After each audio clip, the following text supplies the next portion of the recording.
მსახიობების აქტივობას და პერფორმანსებს რო შევეძლო. ხელოვანების ჩვენ ესე მოიხსენია. კი ბატონო, იყოს ხელოვანები, მე ისეთ ეპოქაში გავიზარდე, სადაც რამაზ ჩხიკვაძის სპექტაკლებს უყურებდი, უსმენდი და ასე შემდეგ და დღესაც, იმიტომ კი არ მაქვს მოთხოვნილება ძველი სპექტაკლები რომ ვნახო.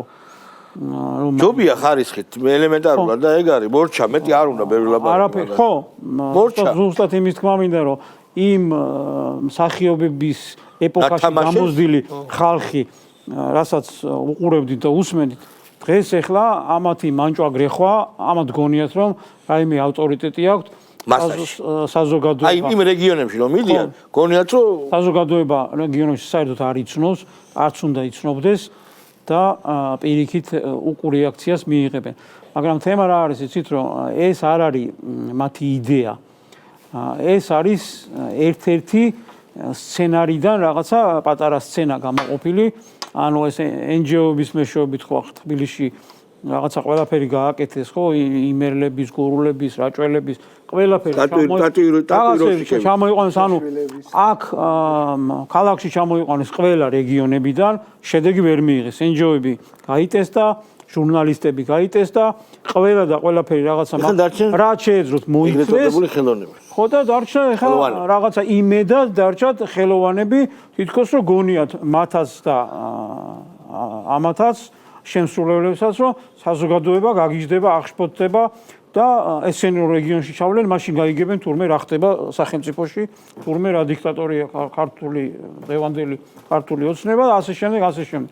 არაფერი ეს არის ჩვეულებრივი ნაწილი, რომ ეს ხალხი, ანუ რაც წინასაარჩევნოდ არ გააკეთეს და ვერ გააკეთეს, ჩვენ ხო ვიცით რომ არ უწარმოებიათ წინასაარჩევნო კამპანია, ყველა წესისა და რიგის დაცვით პოლიტიკური პარტიები უნდა წაბრძანებულიყვნენ რეგიონებში და საზოგადოებისთან უნდა ესაუბრათ, მაგრამ მაშინ სხვა გეგმა იყო, სხვა ტაქტიკა იყო, სხვა სტრატეგია ჰქონდა, ევროპელებს უნდა გაეკეთებინათ ეს ყველაფერი და ეხლა დარჩნენ რაღაცა ამარად მსახიობების, რომელსაც ოჯახის წევრების გარდა არავინ არ იცნობს და ამათ გონიათ, რომ იქ რაღაცა საზოგადოების წარმოიდგინე ხა რა უნდათ, ხარი უნდა დაუჭიროს საზოგადოებამ რეგიონებში, რომ ის საზოგადოება ქალაქში ჩამოიყვანონ და მოაწყონ რევოლუცია. ხელისუფლების დამხობაში დაეხმაროს. წარმოიდგინეთ, რამხელა ამბიცია უნდა გქონდეს და რა მე მიყვარს. რა ბრიყვი. საიდან გამომდინარე? ანუ ისეთ მაგარ მართლა ხელოვანებს არ ქონდათ ეს ამბიცია და დოის საიდან არ ქონიათ. რატო გონია? ის ხალხი იყო რაღაცა ესე ძალიან თავდაბალი. არა ხო? და სოფლიო დონეზე მარტო საქართველოში კი არ იყვნენ და საბჭოთა კავშირში აღიარებულები კაცო. სოფლიოში აღიარებული მსახიობები ყავდა ძალზე თავდაბალი ადამიანები.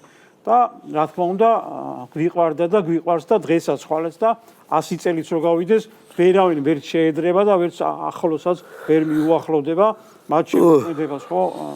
რაზეა ლაპარაკი.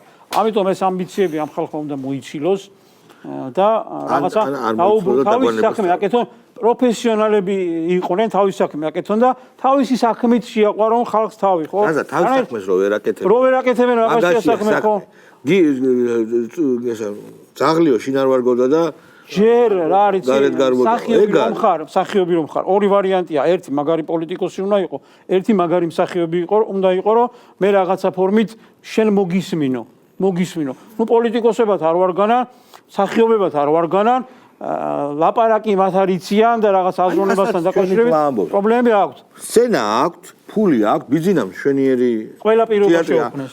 დაედგათ სპექტაკლი, დაედგათ რაიმე ახალი თანამედროვე სპექტაკლი, შეუნაძეს დასცინაო ყვარყვარეთიო რობიკოზე ამბობდნენ. მე არ მაქვს სპექტაკლი დანახი, მაგრამ არ გამოვრიცხავ. ისეთია ეს ჩვენი ბატონი რობერტი. და რაღაც ესეთი გაეკეთებინათ, ხო? არა, ერთიც არის, უყურე, გაეკეთებინათ ერთია.